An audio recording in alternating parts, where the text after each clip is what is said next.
El en la tienda era pesado, cargado con el olor a lana humeda. Cuero y humo de hogueras de estiércol. Fuera, el sonido constante de un campamento militar en movimiento, relinchos. El golpe de martillos en herrerías, ordines gritadas en un mongol espero. En el centro de la gran tienda de comandante, Hulagu Khan, nieto del gran Gengis, descansaba su corpulencia en un montón de collines y peels. Su rostro, ancho y con los ojos rasgados propios de su estaba iluminado por la luz baja de unas lámparas. No miraba mapas ni escuchaba informes de sus generales. Su atención estaba fija en un hombre que se mantenía de pie, inmóvil, en el espacio despejado frente a él. Ese hombre era una monca de sencillas en medio de la opulencia secreta. No vestía armadura de placas de acero ni sedas costosas. Su ropa era simple, de lana oscura, práctica para mover sin hacer ruido. No llevaba el arco compuesto mongol ni la pesada espada curva. Su postura no era la de un guerrero, sino la de un escriba o un monje. Pero sus ojos, serenos y profundos, no bajaron la mirada ante la del Khan. Esa era la primera rareza. Todo el mundo bajaba la mirada ante Hulagu. Un susurro. El rose de una catena. Y el general Kitbuka, la mano derecha de Hulagu, se acerca al oído de su señor. Sus palabras eran un rumor apenas audible. Es el emisario, Mekon, de los de Alamut. Hulagu no cambió su expresión. Solo un leve parpadeo, un destello de interés frío. Como el de un halcón que ve algo moverse en la llanura. Los asesinos. Los Hashashin Hulagu conoce las historias. Lindas que viajaban en boca de los mercaderes aterrorizados.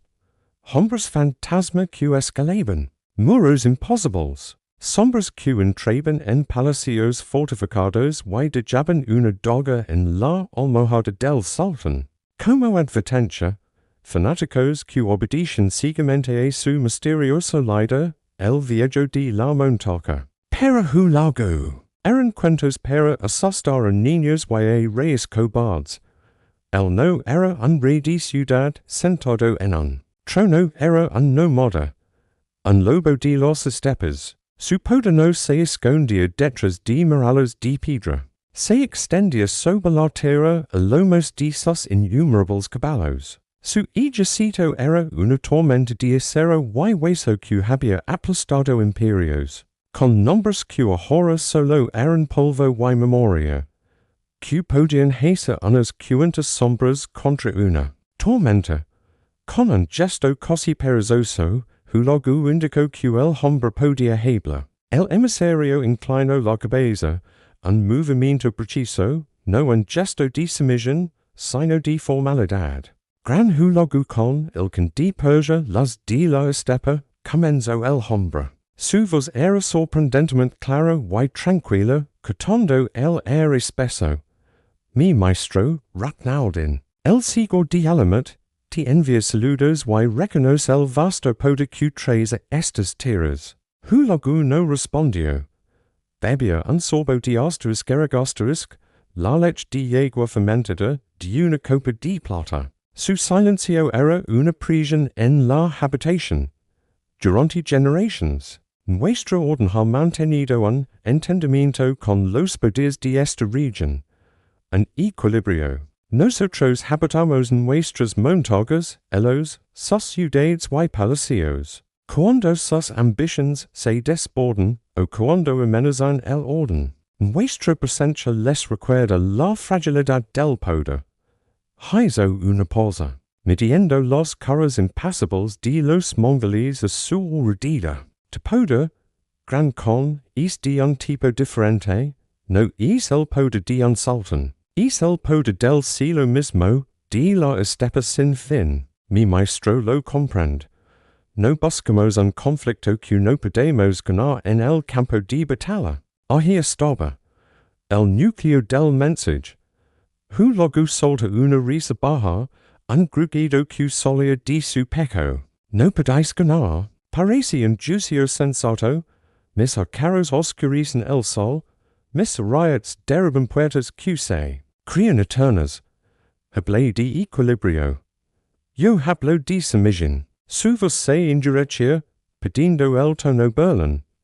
Todos se something, es la ley del cielo. El emisario essentialmente, como si hubiera esperado esa respuesta. La submission se ofrece de muchas formas. Gran con, lo de los ejércitos es una.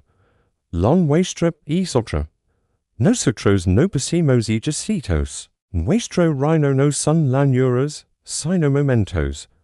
Un momento de destrucción de un guardia. Un momento de confianza en un serviente. Un momento de suego profundo de un comandante en su tienda. Creyendo se salvo.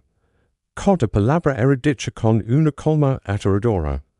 No había ominosa en su tono. Solo la descripción de un heco, como quien habla del clima. Afresmos un acuerdo. Un passage seguro por nuestras montañas. Información sobre tus enemigos en las ciudades. A cambio. Nuestras fortalezas permanecen bajo nuestra autoridad. Seríamos los hoyos en los lugares donde caballería no puede mirar.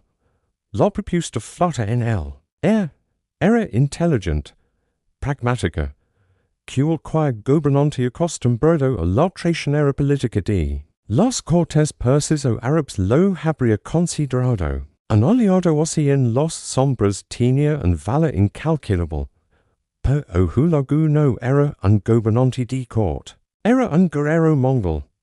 Para el mundo se dividía en dos categorías simples, los que se arrodillaban y los que eran barrados. Un poder que no controlaba directamente era un poder enemigo. Una amenaza. La idea de negocio con un hombre que hablaba de asesinar comandantes en sus comas no era pragmática, era una ofensa personal. Una afrenta a su autoridad absoluta. Se inclinó hacia adelante, apoyando los codos en las rodillas. Su mirada era ahora la de un depredador que ha identificado a su presa. Mi hablas de momentos, dijo Hulagu, subos ahora un filo de hilo. Dices que vuestro reino son instantes. De Jane cantat que es asterisk mi asterisk reino. Segolo con un dedo grueso. Hacia la entrada de la tienda, mas a la de lo que se escuchaba el rumor de miles de hombres. Mi reino es el tiempo. Es el tiempo que la leva e una flecha cubierta de fuego vola desde la cuerda de mi arquero. Hasta el granero de una ciudad que se crece gora. Es el tiempo que tarda mi riot en golpe, una y otra vez. Hasta que la puerta más pesada se convierte en estilas. Es el tiempo, emisario, que tardo en decidir que algo ya no debe existir. Se levantó. Su figura era imponente, no solo por su tamaño, sino por la autoridad absoluta que emanaba. Vuestro maestro me ofrece sus ojos. Yo no necesito ojos que no controlo. Yo tengo un ejército que es mi brazo. Y cuando quiero ver algo, lo arrojo y lo piso. Y entonces camino sobre él y veo lo que hay más allá. Vuestra fortaleza de montaña es solo otra piedra en mi camino. El emisario no retrocedió. Pero algo cambió en sus ojos. La seriedad se tornó en una comprensión profunda y lúgubre. Había viajado hasta allí con una propuesta de supervivencia, basada en la lógica del miedo que siempre había funcionado. Pero se encontraba ante una fuerza de la naturaleza, no ante un político. El miedo, para Hulagu, no era una moneda de cambio, era un desafío a su voluntad. Entonces, dijo el emisario, y por primera vez subas tuvo un motis. Una última advertencia despojada de todo ornamento, declaras la guerra no a un ejército, sino a los sombras, a los ecos. A la idea misma de estar a salvo, es una guerra que no se gana con riots, gran con. Hulagu sonriu. Una sonrisa desprovista de queridas. Toda guerra se gana con fuerza. Yo tengo más fuerza que nadie en este mundo. Dio un paso al lado, desenfundando no su espada. Sino un que ceremonial que levaba en el cinturón. Era un gesto calculado. No era un acto de batalla, era una sentencia. Mira el general kit buca y luego al emisario. Levantate, ordenu, ankel hombre ya estaba de pie. Tal, que hablas de momentos y de pupils en la noche, es el primer mensaje que enviara tu viejo de la montaca. La dia que no envía diplomáticos, que envía sus mayores hombres, que los envía todos, y que los prepara para morir, sin dar tiempo a una respuesta con un movimiento rápido y brutal. Que sorprendió incluso a sus guardias por su deliberada crudeza Hulagu se acerca. Y con su propio mono agarró el caballo del emisario, y la hundía el cuchillo en la garganta. No fue un golpe de gracia limpio, fue un acto de butilería, un sacrificio animal destinado a profanar el cuerpo del emisario que pesadamente sobre los ricas alfombras, que empezaron a empaparse de un rollo oscuro. Hulagu deja el cuchillo clavado, respira hondo, mirando su obra. Que limpian esto, deja a nadie en particular, su voz de nuevo neutral, como se acaba de despacar un santo mena. Y que traigan a los ingenieros quinos. Quero los planos de todas los maquinas de asedio, los más grandes, los que lanzan piedras del tamaño de yates. Tenemos una montaca que plana, mientras los guardias arrastraban el cuerpo, uno de ellos, un veterano con cicatrices en el rostro, no pudo evitar mirar los ojos del emisario, que aún estaban abiertos. No había miedo en ellos, solo una certeza profunda y terrible, como si lo que acababa de pasar no fuera su fin, sino el primer movimiento de una partida que solo él podía ver. El guardia se estremeció y apartó la vista, sintiendo por primera vez en ecos, en medio de la fuerza invencible del Imperio Mongol, un escalofrío que le recorrió la espalda. Hulagu volvió a sus cojines, la mente ya en logística en su ministros, en la gloria de conquista otra fortaleza imposible. Crea, con toda su alma, que acababa de demostrar su poder de la manera más contundente, que había respondido al fuego con una inundación.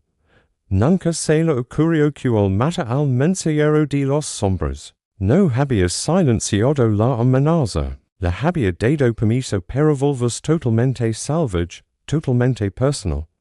Había desatado, sin saberlo, la guerra que definiría su legado y cambiaría el destino de todo un mundo. La primavera en los montañas de Dalam era un espectáculo de colores duros.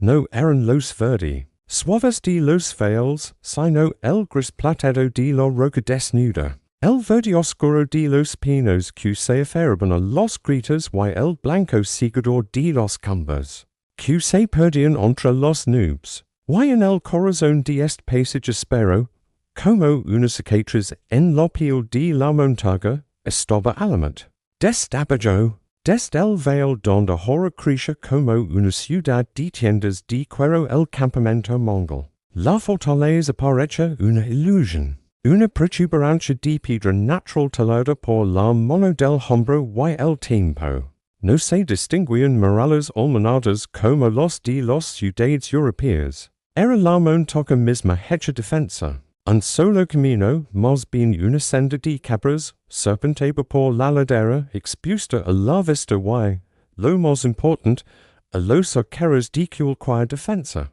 Hulagu Khan observaba desde una duna de tierra elevada. A su lado, sus generales y los ingenieros quinos, hombres delgados y serios que hablaban en tonos medidos. Uno de ellos, el maestro Zon, señalaba con un largo bastón. La fortaleza principal está aquí, en el pico norte, los llamados Nido del Águila. Pero el problema, Gran Khan, no es solo esa roca, es el sistema. El Boston se movía segundo otros puntos en la geografía escopada. Pequecos puestos de vigilancia aquí y aquí. Controlan el camino. Cuevas naturales ampliadas. Almacenes. Captura la puerta principal no será el final. Será el principio de una cosa en una madriguera de piedra. Hulagu escupía el suelo. No vamos a cazar ratas. Vamos a demoler la madriguera. Paredes, túneles, todo. Empezad por el camino. Quiero que esa senda sea transitable para los torres de asedio. Los primeros días fueron de un trabajo monótono y brutal. Miles de prisioneros, tomados en conquistas anteriores, fueron obligados a picar la roca. Alana curvas, a construir plataformas de madera bajo el latigo de los capatoses mongoles. El sonido del metal contra la piedra y los gritos lenaban el veil. Des lo alto de Alamut. No se veía un solo defensa. Solo el silencio y la sensación de ser observados. La primera baja mongol important no liga en un asalto. Liga de noche. En el corazón del campamento. El comandante Borku, responsable del suministro de agua para los caballos. Era un hombre metódico.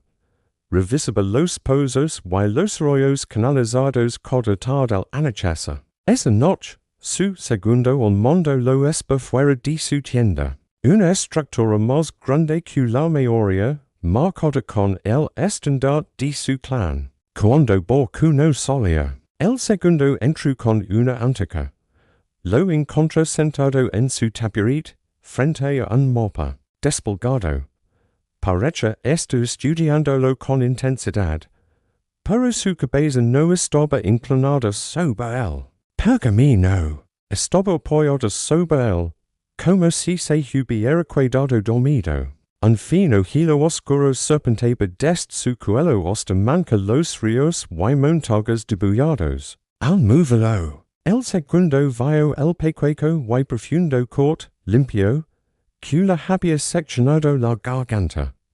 Y clavado, en la mesa, al lado de su mano inerte, había un pequeño pupil de joya recto y empuñadura sencilla. No era un arma mongol. El panico, un visitante raro en un campamento mongol, se extendía como un reguero de pólvora. Los guardias fueron duplicados. Se colocaron en hilos de anticas, alrededor de las tiendas de los oficiales. Hulagu, furioso, exigió que encontraran al infiltrado. Es uno de los prisioneros, uno de los trabajadores, pero los registros no arrojaron nada. El asesino, quien que fuese, se había esfumado en la noche montañosa. El trabajo en el camino continuó. Pero ahora los capatoses miraban con recelo a los prisioneros que empujaban picos. La paranoia empezó a envenenar el aire. Luego vino el primer asalto. El camino, tras semanas de sacrificio humano, era lo suficientemente ancho para que avanzaran filas de soldados de a pie, escudos levantados, y van cubiertos desde arriba por una nube de flechas mongolas, un manto negro que silbaba hacia las almenas de Alamut, buscando aplastar cualquier defensa. Pero las flechas encontraron principalmente piedra. Y desde Alamut no respondieron con flechas, respondieron con la montaña. Cuando la primera oleada de infantes estuvo a mitad del camino, en un punto donde la senda pasaba bajo un saliente rocoso, sonó un profundo quejido de madera tensionada. Desde arriba, desde una abertura oculta, surgió una avalancha no de rocas sueltas, sino de troncos afilados como lanzas y piedras del tamaño de un cráneo, lanzados con la fuerza de una máquina tensada. No era un ataque al azar, era un disparo de precision. Los troncos atravesaron los escudos de madera como si fueran tela. Las piedras aplastaron huesos, Los gritos de los hombres al despegarse por el precipicio se mezclaron con el crujido de la madera. Y el estruendo de la roca. Los mongoles retrocedieron en desorden. No habían visto un solo enemigo. Hulagu, observando desde abajo, apretó los pupos, artillería. Ellos también tienen artillería oculta, ordenó sus propias. Trabucos y catapultas que comenzaron a bombardear la zona del saliente rocoso. Durante horas, los piedras volaron de abajo arriba, oscilando la roca, creciendo una nube de polvo. Pero cuando paró el bombardeo y enviaron una patrulla de exploración, encontraron solo una caverna vacía y restos de un mecanismo de tensión destruido. Los defensores se habían retirado más arriba. A la siguiente trampa. La guerra se convirtió en esto. Un suplicio lento. Cada paso hacia Alamut se pagaba con sangre y tiempo. Un día, una sección de camino minuciosamente construida se derrumbaba de repente. Porque alguien había socavado sus cimientos. Dentro de la montaña. Otra noche, soldados que montaban guardia en un puesto avanzado fueron encontrados con el mismo pequeño corte en el cuello. El pupil ceremonial siempre estaba presente. El verdadero golpmaestro de los asesinos. Sin embargo, no fue en el camino. Fue en la mente. Uns después del inicio del asedio, Hulagu convocó a un consejo de guerra al anochecer. Era dentro de una gran tienda circular, bien iluminada, con una docena de sus mayores comandantes y consejeros. Él estaba en el centro. Discusión se desvió hombres para intentar escalar las paredes más bajas por la noche. Una misión casi suicida. En mitad de la discusión, un soldado de guardia en la entrada de la tienda tosía. Era una tos seca. Nerviosa. Hulagu lanzó una mirada de irritación hacia la entrada. El hombre estaba pálido, mirando al suelo. Siguió su mirada. Ali, justo en el borde interior de la tienda, donde la lona se encontraba con la tierra pasada, había un objeto. No era un pupil, era un cinturón. Un cinturón de cuero con una hebilla de plata muy particular, con el símbolo del lobo de su clan personal. Era el cinturón que Hulagu había dejado en su tienda privada, la antigua esta, donde había descansado antes del consejo. La sangre se le hela en las venas.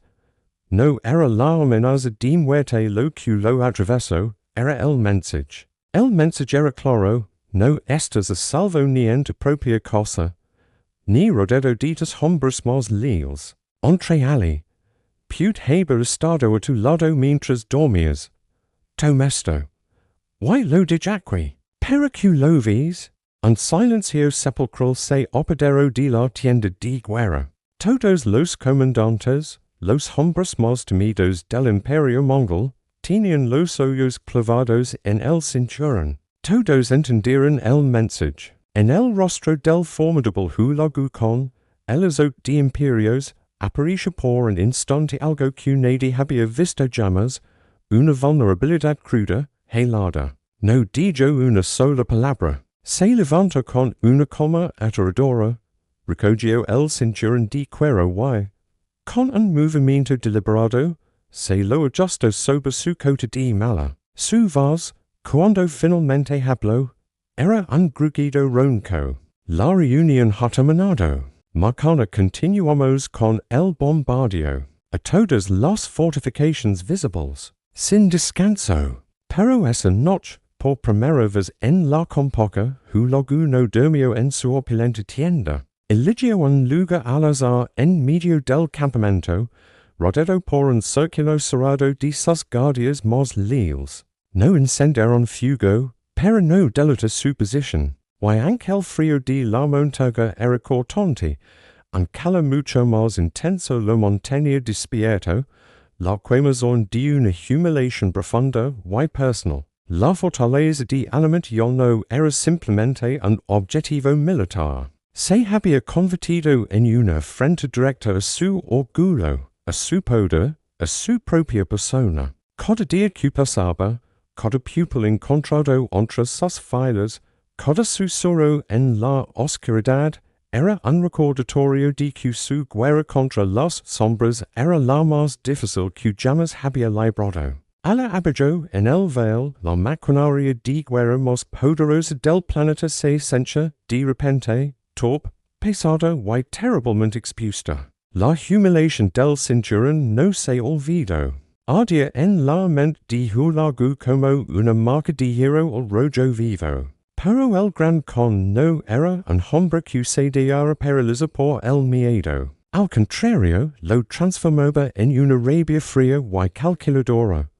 ¿Y esa rabia en acción? Si los asesinos creían que podían ganar una guerra de nervios, se equivocaban profundamente. El eBay contraataque donde menos se lo esperaban, no en las escarpadas rocas de Alamut, sino en el vasto tablero de ajedrez de su imperio. En su tienda de guerra, ahora con la guardia triplicada y patrullas que se cruzaban sin cesar.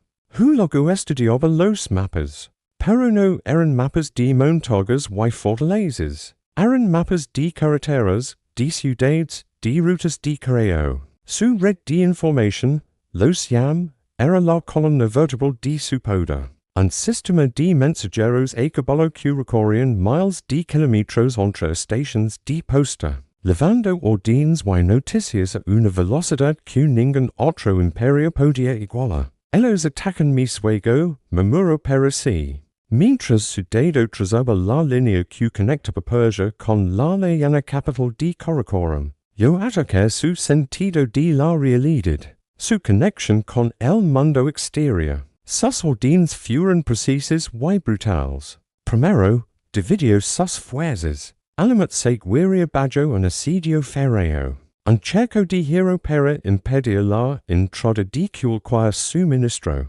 Pero el grueso de sus ejércitos se pondría en movimiento. Un gran contingente, el mando del general Daya, se dirigió hacia Elsa, para atacar las otras fortalezas menores de los asesinos. La estrategia era clara. Isla al Nido del Águila demostró que ninguna roca era inexpugnable, que el mundo a sus pies estaba cambiando, pero la jugada maestra era otra, mucho más sutil. Hulagu convocó a un hombre que no era un guerrero, sino un burócrata, un yugalamida mengu, experto en impuestos y censos, dotado de una memoria prodigiosa para los rostros y las lealtades. Tal conoces a los espias, le dijo Hulagu sin preámbulos. Todos los gobernantes los tienen. Los asesinos han tenido décadas para plantar los suyos en cada corte, en cada caravasa. Yo no quiero casarlos uno a uno. Esa es su guerra, no la mía. Yo quiero envenenar su pozo. Mengu inclinó la cabeza, comprendiendo al instante. Desinformación, Gran Khan, pánico. Grigio Hulagu con una media sonrisa.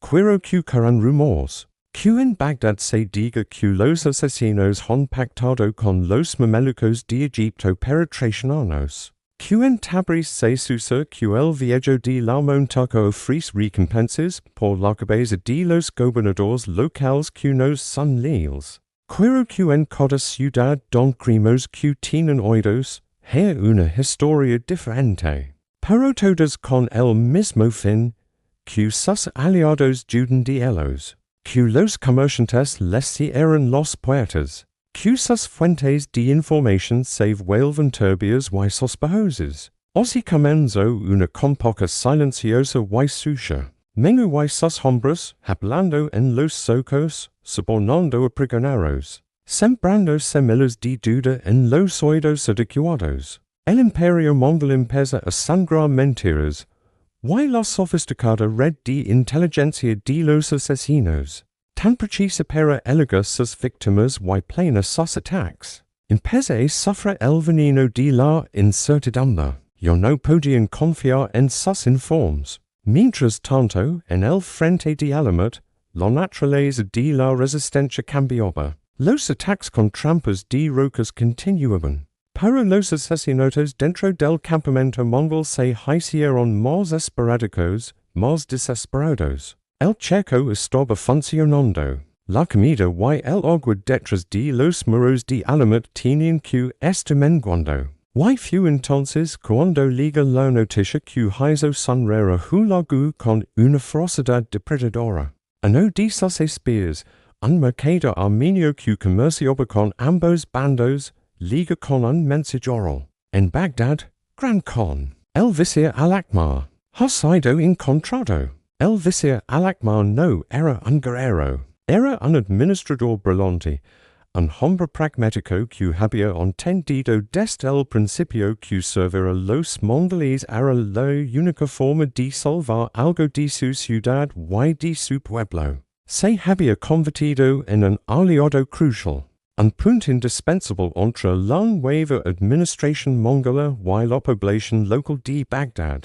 Vivía en un palacio bien custodiado en el corazón de la ciudad. Una ciudad que se creía segura bajo el dominio del Khan. La macana del asesinato. Al-Akbar se preparaba para salir a una reunión con los recaudadores de impuestos. Su séquito lo esperaba pacientemente en el patio. Él estaba en su alcoba, permitiendo que un serviente le ajustara el turbante. El serviente era nuevo, un joven que había sido recomendado por un subalterno de confianza. Era calado, eficiente. Este día, sin embargo, el serviente parecía particularmente nervioso. Sus dedos temblaban ligeramente mientras manipulaba la fina tela blanca. ¿Tienes frío, muchacho? Preguntó al-Akbar con displicencia, sin mirarlo directamente, observando su propio reflejo en un espejo de metal pulido. No, excelencia. Y solo. El honor de servirle, murmuró el joven con la voz apenas audible. El visir no le prestó más atención, absorto en su imagen. No vio como, de la manga del joven, se deslizaba la joya de un pupil. No sintió la punzada inicial, solo un calor repentino en la nuca. El espejo caía al suelo con un estruendo, reflejando por última vez el rostro sorprendido del visir y las sombrevelos del asesino cuyo se desvanecía por la ventana. La noticia del asesinato de al-Akbar se extendía como la pólvora, pero no tuvo el efecto que los asesinos esperaban. Gracias a la compoca de desinformación de Mengu, nadie sabía a quién culpa. ¿Fueron los asesinos? ¿O fueron los mamelucos? ¿Tal como dicen los rumores? ¿O quizás un rival político local que aprovechó el caos? La duda era un veneno más potente que cualquier pupil. El asesinato de al-Akbar, que debía ser un golpe maestro, una demostración del largo brazo de los asesinos, se convirtió en una nota de pagina en una sinfonía de caos y confusión. Sus aliados empezaron a verlos no como liberadores, sino como una fuente de inestabilidad. Los comerciantes, temiendo verse envueltos en la violencia, dejaron de hacer negocios con ellos. Las fuentes de información se secaron. En Alamut, la desesperación creció. Su arma más poderosa, el miedo psicológico, se estaba volviendo contra ellos. Estaban aislados, no solo físicamente por el ejército de Hulagu, sino también informativamente, perdidos en una niebla de mentiras que ellos mismos habían ayudado a crear. Hulagu Khan observaba desde su campamento. El asedio continuaba, metódico y implacable. Pero ahora, sabía que no solo estaba derribando muros de piedra, estaba desmantelando una leyenda. La guerra de las sombras se estaba decidiendo a plena luz del día, no con dogas en la oscuridad, sino con el poder aplastante de un imperio que había aprendido a mentir. El nido del águila estaba a punto de caer, y el mundo entero estaba a punto de cenar el verdadero poder del Gran Khan. Muchas gracias por acompañarnos en este viaje a la historia. CT har gustado, no olvides dar alike. Subscribert y activar la campanita para no perder nuestras próximas aventuras. Hasta la próxima. Fueron las últimas palabras que Hulagu escuchó. El ajuste del turbante no era un simple gesto. Con un movimiento rápido y fluido, el sirviente enredó la larga tela alrededor del cuello del visir, cruzó los extremos por detrás y tiró con una fuerza brutal y repentina. No fue un corte limpio, fue un estrangulamiento silencioso y poderoso, usando la misma insignia de autoridad del hombre. Hulagu apenas pudo emitir un sonido ahogado. Sus ojos se encontraron con los del joven en el espejo. Ya no había nerviosismo en ellos, solo una concentración vacía, mortal. El cuerpo del visir se desplomó sobre la alfombra. El sirviente, el asesino, lo dejó allí. No hubo puñal que clavar. En su lugar, tomó el tintero de plata del escritorio de Hulagu y vertió la tinta negra sobre el turbante blanco, ahora enredado en el cuello del muerto. Una mancha oscura, obscena, que se expandía. Era una firma diferente, pero el mensaje era el mismo. Podemos llegar a cualquiera, incluso aquí. Luego, el joven salió por la misma puerta por la que había entrado, mezclándose con el bullicio matutino del palacio antes de que se descubriera el cuerpo. Cuando la noticia llegó a oídos de Hulagu, su sonrisa se desvaneció. La jugada era audaz, lejana. Demostraba que, aunque acorralados en Hulagu, los asesinos aún podían proyectar su poder a kilómetros de distancia. El asesinato no solo eliminaba a un aliado valioso, era un golpe de propaganda brutal. Mostraba a todos los que colaboraban con los mongoles el precio de su lealtad. Pero Hulagu, en su furia, vio también la debilidad. El ataque en Bagdad era espectacular, pero también era un signo de desesperación. Era la táctica de un animal acorralado que mordía a todo lo que se acercaba. Reunió a sus generales. El visir Hulagu ha caído. Su muerte es un regalo, dijo, con voz gélida. Nos muestra que su red aún vive, pero también nos muestra que se están estirando, que su atención ya no está solo aquí. Dyer reporta que 2 fortalezas menores han caído ya. Les cortamos los dedos de las manos, uno a uno. Alamut es el puño, y un puño aislado, sin dedos, solo puede golpear de rabia, no con precisión. Ordenó redoblar la presión. No solo el cerco físico, ordenó que los ingenieros buscaran minuciosamente los acuíferos subterráneos que alimentaban Hulagu, que se envenenaran los manantiales que pudieran encontrar, que se cortara toda posible ruta de escape hacia los valles laterales. La guerra secreta había escalado. Ya no era solo un asedio en una montaña. Era un conflicto que se libraba en las calles de Bagdad, en los rumores de los zocos, en la lealtad de los gobernadores locales. Hulagu había abierto múltiples frentes, obligando a los asesinos a defender no solo su fortaleza, sino toda su red de influencia. Y en las frías noches de Hulagu, el viejo de la montaña, Ruhaldin, lo sabía. Sus mejores hombres estaban muertos, atrapados o desperdigados en misiones de distracción. El cerco se cerraba. El mundo exterior, envenenado por los rumores mongoles, se volvía hostil. El asesinato del visir había sido un brillante último movimiento de una partida que se estaba perdiendo. Un recordatorio de su poder, sí, pero también quizás su canto del cisne. Mientras, en el campamento mongol, Hulagu dormía un poco mejor, no por sentirse seguro, sino porque la rabia había dado paso a una certeza fría. Estaba ganando. La sombra, por primera vez, parecía retroceder ante la lenta, imparable e inmensa pesadilla de acero y hueso que era su imperio. Pero aún quedaba el golpe final, y para eso necesitaba no solo romper la roca, sino también la voluntad del hombre que estaba dentro. El invierno llegó a las montañas con una crueldad silenciosa. No era el frío seco de la estepa, sino un frío húmedo que se colaba por las juntas de la armadura, que helaba los dedos hasta entumecerlos y convertía el camino hacia Hulagu en una pista de hielo traicionero. Dentro del campamento mongol, la moral era una brasa que intentaban mantener viva. Las victorias eran lentas, costosas, y la sombra de los asesinos, aunque más tenue, nunca se iba del todo. Fue en medio de este letargo invernal Cuando llegó el mensajero del sur, venía cubierto de polvo y el cansancio marcado en el rostro. No traía noticias de una batalla campal, sino de algo más sutil. Y para Hulagu, más dulce, la rendición de Meimandes, una de las fortalezas clave de los asesinos. El general Deir la había tomado no tras un asalto sangriento, sino tras un largo sitio, y según el mensajero, negociaciones.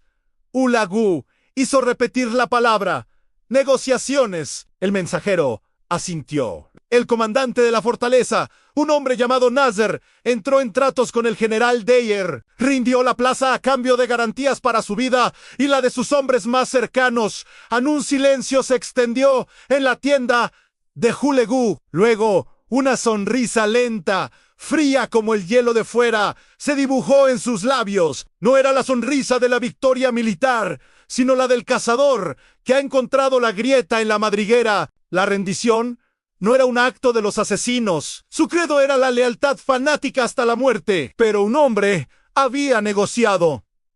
Eso significaba que la lealtad tenía fisuras, que el miedo o la razón podían más que el fanatismo. ¡Que traigan a ese hombre aquí!, ordenó Hulagu. Narren con garantías. ¡Quiero hablar con él! Mientras esperaba, la estrategia de Hulagu giró por completo. Las catapultas siguieron lanzando sus piedras contra la mat, pero ahora eran un acompañamiento, un recordatorio constante. La verdadera arma sería la esperanza, una esperanza envenenada. Nader llegó escoltado, pero sin cadenas. Era un hombre de mediana edad, con el rostro demarcado por el hambre y la tensión del asedio. Sus ojos, antes seguramente llenos de la certeza del creyente, ahora vagaban inquietos, evitando la mirada directa de Hulagu. No parecía un guerrero legendario, parecía un administrador cansado. Hulagu lo recibió no con desprecio, sino con una cortesía estudiada. Lo ofreció comida, ***. He placed con mi general, fust sobio. La resistencia sin esperanza no es valor, es desperdicio. Dijo Hulagu su voz moderada. Tu viejo de la montaña, Raknaldin. Esto ahí arriba. ¿Crees que el sería igual de sobio? Nos abajo la mirada a su cuenco. Raknaldin es el siglo de la fortaleza. Su voluntad es la de la orden. Su voluntad los está levando a todos al exterminio, replicó Hulagu suavemente. Tal lo vist. Los murallas con el agua escasea, el invierno mata. Yo no deseo masacrar a todos los de adentro. Deseo que lo pese determin. Tal puedes ayudar a que termin sin más sangre. Así comenzó el jugo más delicado de la guerra. Hulagu. A través de nosa y de otros prisioneros que empezaron a ser tratados con una clemencia inusual. Hizo liga mensajes a Alamut. No eran amenazas. Eran ofertas, propuestas de rendición honrosa.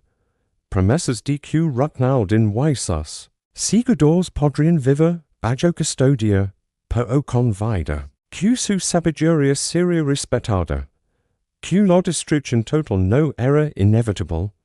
Dentro de Alamut. Estas palabras eran como semillas en tierra grietada. El invierno era despiadado. Los rachones de comida eran migajas. El sonido constante de las piedras de asedio golpeándola. Roca era un martillo en los nervios. Los hombres, antes dispuestos a soltar al vacío por su maestro, empezaron a mirarse en silencio junto a los fogotes mortechinas. La duda, una vez que entra, no sale fácilmente. Raknaldin los sencha. El poder del viejo de la montaña no estaba solo en su autoridad, sino en la fe absoluta de sus seguidores. Esa fe se estaba resquebrajando. Yo no veía en sus ojos la certeza del martirio, sino la pregunta humana y terrible. ¿Hay otra salida? Un día, un grupo de sus lugartenientes más jóvenes se presentó ante él, no para recibir órdenes de un ataque suicida, sino para hablar. Con respeto, pero con una firmeza desesperada. Sigo, dijo no. Los reservas de grano no duraron más de 2 lunas. El pozo principal da un hilo de agua fangosa.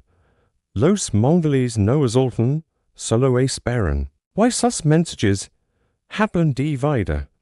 Ragnaldin los observo. Estaban pelidos. Con los pomulos marcados. Eran fanáticos, sí, pero también eran hombres de carne y hueso. Que me proponen. Que me rinde como un perro apaledo. Que entre la herencia de siglos es bárbaro de la estepa. Proponemos esperar de yo otro con cuidado. Enviar un emisario. Escacar sus términos reales. No para aceptarlos, sino para ganar tiempo. Quizzes.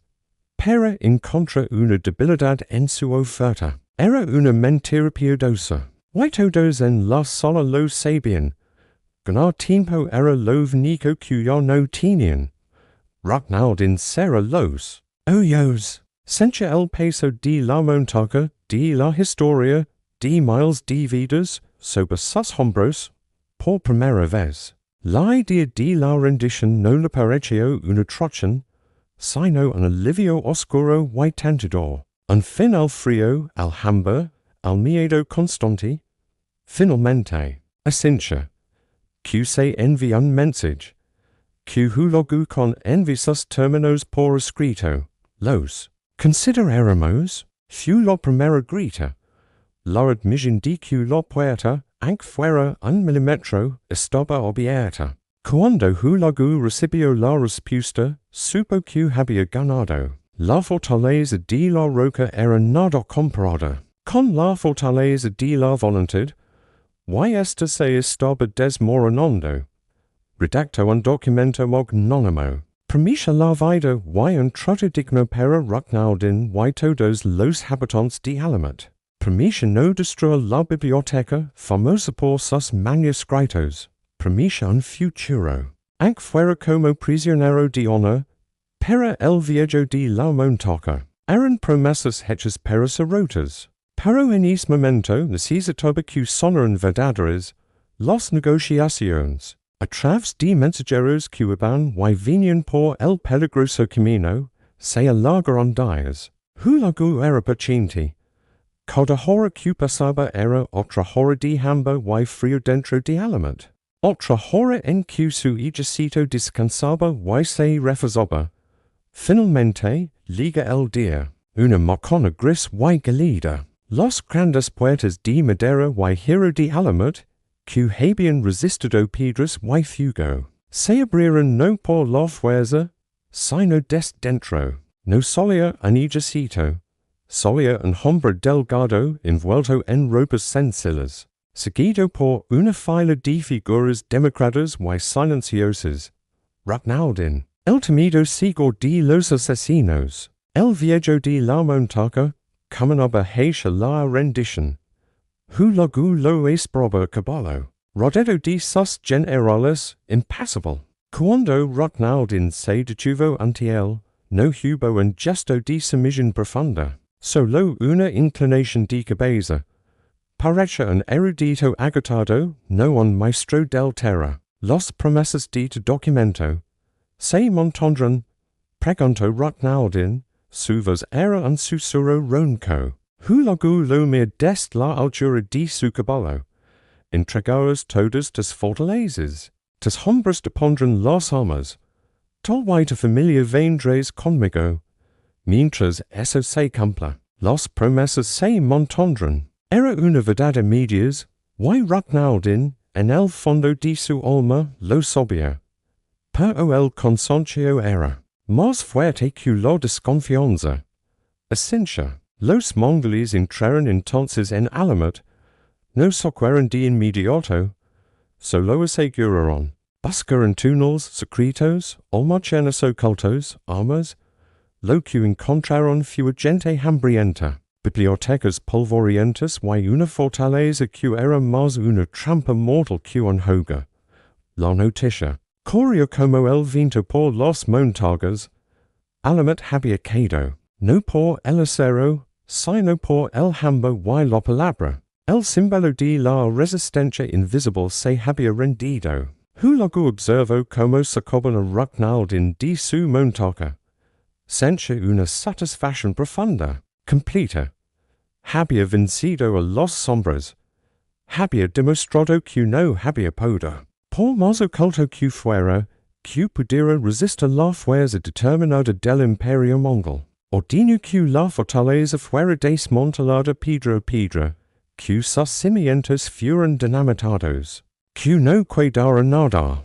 Creía, con toda su alma, que acababa de ganar la guerra, que había borrado un mito de la faz de la tierra. Lo que no entendía, en su momento de triunfo, era que al capturar al viejo de la montaña, no había capturado el alma de los asesinos. La habían liberado. Porque un fantasma, cuando dejas de creer en él, es cuando más peligroso se vuelve. Why los fantasmas de Alamut pronto encontrarían nuevos amas. Why un nuevo campo de batalla muy lejos de aquellas montañas nevadas. El viaje desde las ruinas humeadas de Alamut hasta la llanura de Marag, donde Hulagu estableció su nueva corte. Fue un desfile de la victoria más absoluta.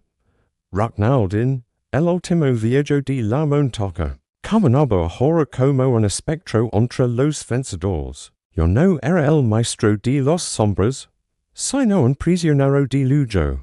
Un trofeo viviente que demostraba al mundo que ni siquiera los temidos asesinos podían resistir al poder mongol. Hulagu, en un gesto que creía magnánimo pero que en realidad era una burla, lo trata con una cortesía distante. Le permitió mantener un pequeño secreto, incluso algunos de sus manuscritos. Era la prueba viviente de las promesas cumplidas. Pero la clemencia tenía un límite delgado como el filo de una daga. Un día, en la corte de Marag, Hulagu convocó a Raknaldin. No era una audiencia pública, sino un encuentro privado, con solo unos pocos guardias de confianza. Tu orden esta acabada, dijo Hulagu sin preámbulos, observando al hombre democrado frente a él. Alametis polvo, tus otras fortalezas rendidas o destruidas, tus hombres dispersos o muertos. Tu poder era una ilusión, Raknaldin, una ilusión que se desvanece con la primera luz del día. Raknaldin no protestó. Esencialmente, sus ojos antes llenos de fuego fanático. Ahora parecen vidriosos, vacíos. Osis, gran con, has ganado. Hulagu se inclinó hacia adelante, bajando la voz. Queda una cosa. Tu lealtad. Una lealtad que ofreciste una idea muerta. Yo te ofrezco un cambio. Serva mi imperio. USA lo que sabes, tus contactos remanentes.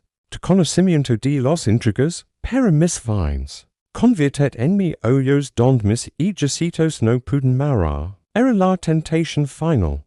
La humiliación última. No solo derrotado, sino absorbido. Convertir el símbolo del terror independiente en un serviente del Estado mongol. Raknaldin lo mir durante un largo momento, luego bajo la cabeza. Soy un hombre vencido. Gran con. Mis días de maestro terminaron. Solo soy un erudito cansado. Pero, considera tu oferta.